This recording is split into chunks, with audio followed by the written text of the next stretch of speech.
کیوں کہتے ہیں کہ دعائیں قبول نہیں ہو رہی؟ اتنی امت مسلمہ پریشان ہے، چاروں طرف سے کفار کا نرغہ لگا ہوا ہے، ہر طرف سے حملے ہو رہے ہیں، مسلمان نماز بھی پڑھ رہا ہے، حج بھی کر رہا ہے، کعبے کی دیوار کو پکڑ کے بھی رو رہا ہے، اس کے باوجود ہماری دعائیں قبول نہیں ہو رہی ہے۔ کچھ لوگ کہتے ہیں کہ میں اتنے وظائف پڑھ رہا ہوں، تہجد کی نماز بھی پڑھتا ہوں، لیکن ہماری دعا قبول نہیں ہو رہی ہے۔ میرے بھائی، ہتھیار چلانے کے لیے ہتھیار کا بھی صحیح سالم ہونا ضروری ہے، اور اس ہاتھ میں طاقت، اس ہاتھ میں بازو میں بھی طاقت ہونا ضروری ہے۔ اگر ہتھیار صحیح سالم ہے لیکن بازو میں اگر طاقت نہیں ہے، ہتھیار چلائیں گے تو ہتھیار کام نہیں کریں گے۔ دعا آپ نے مانگی، لیکن دعا مانگنے کے آداب ہیں، شرائط ہیں، لوازمات ہیں، ان چیزوں کو اگر اختیار نہیں کریں گے تو دعا ہماری کام نہیں کرے گی۔ انسان اللہ کے سامنے جتنا اپنے آپ کو عاجز، کمزور، محتاج ظاہر کرے گا، اتنا زیادہ اللہ تبارک و تعالی خوش ہوتے ہیں۔ قرآن پاک میں اللہ تبارک و تعالی نے ارشاد فرمایا، انتم الفقراء الی اللہ، تمام کے تمام انسان تم سب کے سب اللہ کے محتاج ہو۔ واللہ الغنی، اور اللہ ہی بے نیاز ہے، اللہ ہی کے پاس تمام خزانے ہیں، اللہ کے پاس ہی تمام قدرتیں اور ملکیت ہیں۔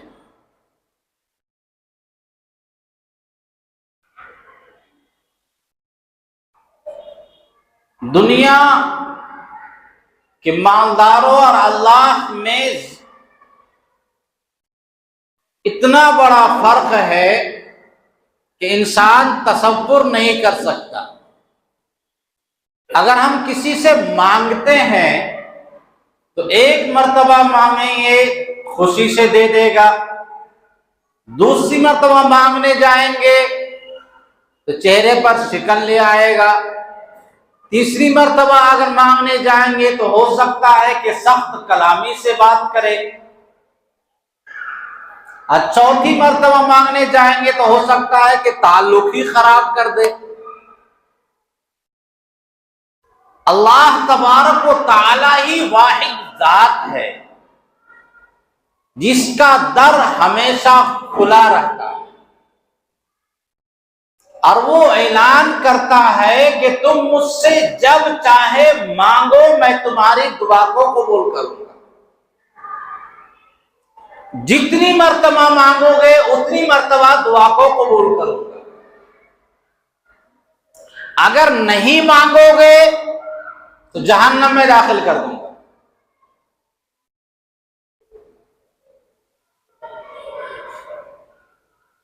قرآن پاک میں اللہ تبارک و تعالی نے باضابطہ مانگنے کا حکم دیا، اور فرمایا کہ جو دعا نہیں مانگتے ہیں، جو اپنے آپ کو متکبر سمجھتے ہیں، جو اپنے آپ کو بڑا سمجھتے ہیں، چاہے فراوانی کے حالت میں ہو، چاہے مصیبت کے حالت میں ہو، پریشانی کے عالم میں ہو یا خوشی کے عالم میں ہو، اگر وہ مجھ سے نہیں مانگتا ہے تو اسے جہنم میں داخل کرے۔ وَقَالَ رَبُّكُمُ ادْعُونِي أَسْتَجِبْ لَكُمْ، تمہارے رب کا فرمان ہے کہ مجھ سے مانگتے رہو، میں تمہاری دعا قبول کروں گا۔ ان الذین یستکبرون عن عبادتی، جو لوگ میری عبادت سے، وہاں مفسرین نے لکھا ہے کہ عبادت سے مراد ہے دعا، جو لوگ میری دعا سے تکبر اختیار کرتے ہیں، جو مجھ سے مانگتے نہیں ہیں، میرے سامنے اپنی حاجت کو نہیں رکھتے، سیدخلون جہنم داخرین، تو ذلیل ہو کر کے ہم قریب جہنم میں داخل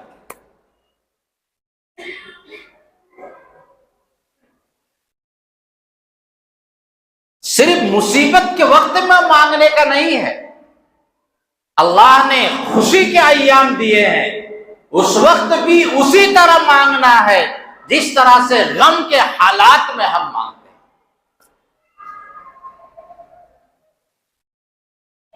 عبادتیں کچھ ایسی ہیں جسے اللہ نے فرض قرار دیا، نماز، روزہ، زکوٰۃ، حج۔ کچھ عبادتیں ایسی ہیں جسے اللہ نے فرض قرار نہیں دیا لیکن اس کا درجہ فرض سے کم بھی نہیں ہے۔ ہم لوگوں کی نگاہ میں دعا ایک عبادت نہیں ہے، دعا ایک مانگنا ہے۔ کوئی پریشانی آ گئی تو دعا مانگتے۔ نبی علیہ الصلوۃ والسلام نے ارشاد فرمایا الدعاء مخ العبادہ، دعا عبادت کا مغز ہے، مغز۔ ہم نے نماز پڑھی، ابھی اس کا مغز باقی ہے۔ انسان کے اندر اگر مغز ہی نہ ہو تو صرف کھوپڑی رہ جائے گی۔ دیکھتے ہوں گے آپ کسی بچے کے کبھی کبھی اس کا مغز نہیں بڑھ پاتا ہے تو اس کی نشو و نما رک جاتی ہے، جسم کی ساخت اس کی رک جاتی ہے، چہرے کی بناوٹ اس کی کمزور ہو جاتی ہے، حالانکہ آنکھ بھی موجود ہے، کان بھی موجود ہے، ہاتھ بھی موجود ہے، صرف دماغ کا مغز اس کا کمزور پڑ گیا۔ ہم نے نماز پڑھی اور دعا ہم نہیں مانگتے، ہم نے روزہ رکھا دعا ہم نہیں مانگتے ہیں، اگر حج کرتے ہیں دعا نہیں مانگتے ہیں، زکوٰۃ دیتے ہیں دعا نہیں مانگتے ہیں، تو اللہ کے نبی صلی اللہ علیہ وسلم نے ارشاد فرمایا الدعاء مخ العبادہ، دعا عبادت کا مغز ہے۔ ہم نے مغز ہی کو چھوڑ دیا، گویا کہ ڈھانچہ ہمارے سامنے آیا، مغز ہم نے چھوڑ دیا۔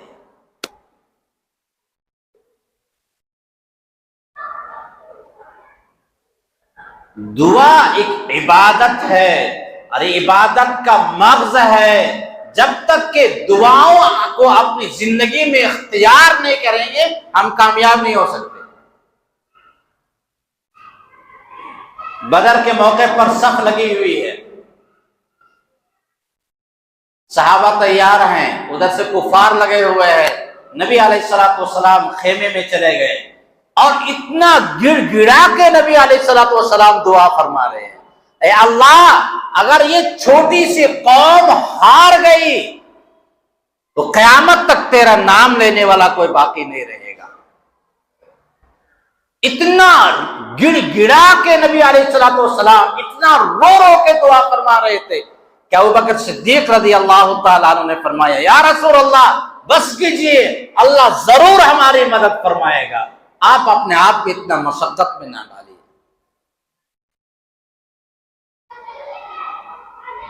جب نبی دعا کر رہے ہیں اور دعا کی تعلیم دے رہے ہیں، معلوم یہ ہوا کہ کسی بھی عمل کرنے کے بعد، کسی بھی عبادت کرنے کے بعد یا کسی کام کو کرنے سے پہلے سب سے پہلے اللہ تبارک و تعالی سے رجوع کرنا چاہیے۔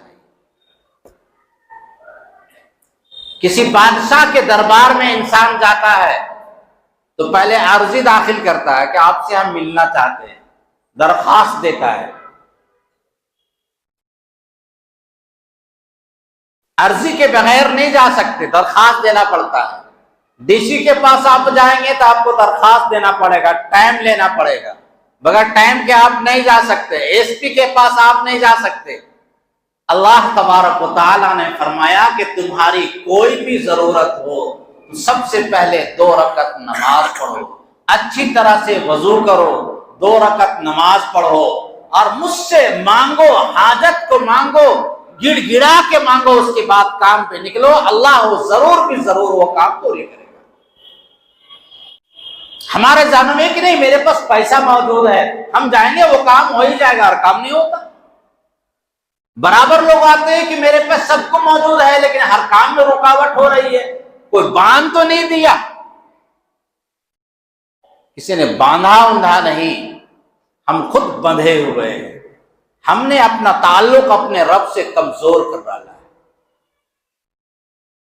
جس طرح سے اللہ سے مانگنا چاہیے، رو کر مانگنا چاہیے، گڑ گڑا کر مانگنا چاہیے. وہ ہم مانگتے نہیں، ہمارے پاس الفاظ رٹے رٹائے ہیں. ربنا آتنا فی الدنیا حسنہ وفی الآخرۃ حسنہ وقنا عذاب النار برحمتک یا ارحم الراحمین. ہم سمجھتے کہ ہماری دعا قبول ہو گئی.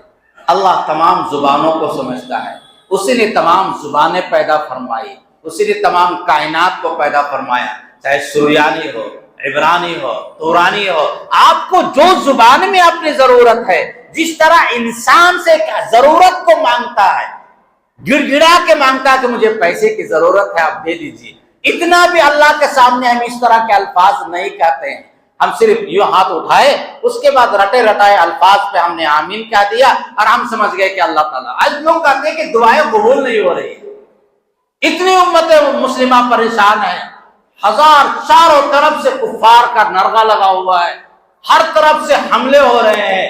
مسلمان نماز بھی پڑھ رہا ہے، حج بھی کر رہا ہے، کعبے کی دیوار کو پکڑ کے بھی رو رہا ہے، اس کے باوجود ہماری دعائیں قبول نہیں ہو رہی ہے. کچھ لوگ کہتے ہیں کہ میں اتنے وظائف پڑھ رہا ہوں، تہجد کی نماز بھی پڑھتا ہوں، لیکن ہماری دعا قبول نہیں ہو رہی ہے. میرے بھائی، ہتھیار چلانے کے لیے ہتھیار کا بھی صحیح سالم ہونا ضروری ہے، اور اس ہاتھ میں طاقت، اس ہاتھ میں بازو میں بھی طاقت ہونا ضروری ہے. اگر ہتھیار صحیح سالم ہے لیکن بازو میں اگر طاقت نہیں ہے، ہتھیار چلائیں گے تو ہتھیار کام نہیں کرے گا.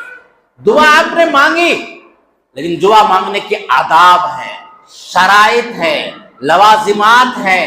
ان چیزوں کو اگر اختیار نہیں کریں گے تو دعا ہماری کام نہیں کرے گی.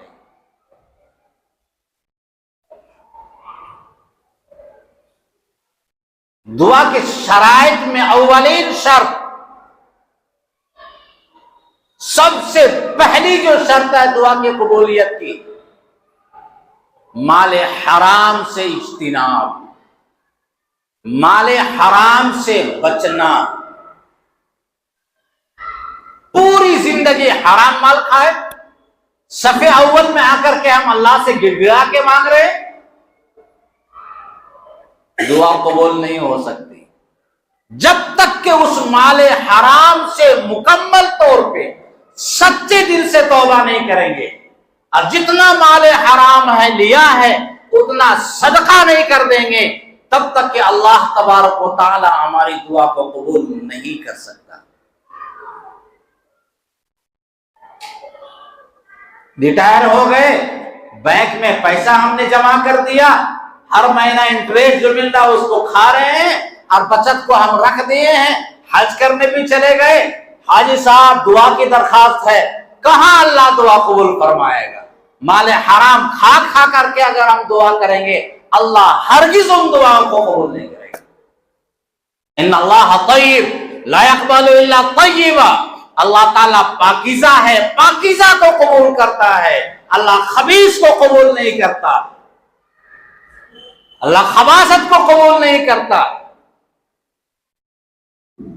نبی علیہ الصلوۃ والسلام نے ارشاد فرمایا، رب اشعث اغبر، بہت سارے ایسا انسان جو پراگندہ حال، پریشان حال، کپڑے پھٹے ہوئے، پیدل سفر کر کے کعبہ جاتا ہے اور کعبے کی دیوار کو پکڑ کر کے وہ بولتا ہے، یا ربی یا ربی، یا اللہ ہماری مغفرت فرما دے، یا اللہ امت مسلمہ پہ رحم فرما دے.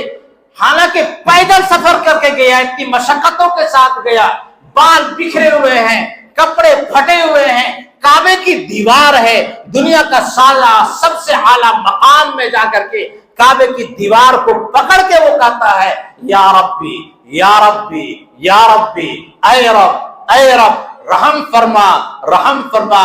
رسول اللہ فرماتے ہیں، کیف یستجاب کیف یستجاب، کیسے دعا قبول ہو سکتی ہے؟